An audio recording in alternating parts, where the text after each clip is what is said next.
Comment se déroulait un mariage viking? Je crois que c'est une des questions que j'ai le plus souvent sous mes vidéos dès que je parle d'habillement pour les femmes de l'ère viking.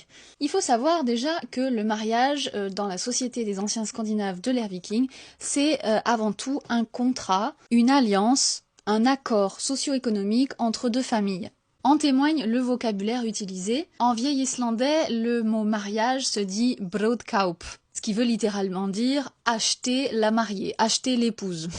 En vieux norrois, on a l'expression kaupamundi, qui veut dire acheter le munder. C'est une somme que le mari remettait à sa femme, qui prenait la forme bien souvent d'une quantité en métal. En fait, ça servait à tester la solvabilité de l'homme, c'est-à-dire à assurer le fait qu'il pourrait subvenir aux besoins futurs de sa famille. Ensuite, on a le morgengifu, qui veut littéralement dire le cadeau du matin, un cadeau offert de l'homme à sa femme après la consommation du mariage, et qui pouvait prendre la forme de cadeaux, de bijoux, de bétail, aussi de vêtements ou de terres, de territoires. Et ensuite, il y a le heimanfylgja, qui est en fait une sorte de dot que la famille de la mariée devait payer à l'homme. Une fois que les organisateurs du mariage, c'est-à-dire les hommes, les pères ou les frères des femmes qu'ils allaient donner en mariage, oui, c'est une société patriarcale à l'époque. Une fois qu'ils s'étaient mis d'accord sur ces sommes, ils faisaient le hansol, une poignée de main et une bière qu'ils partageaient.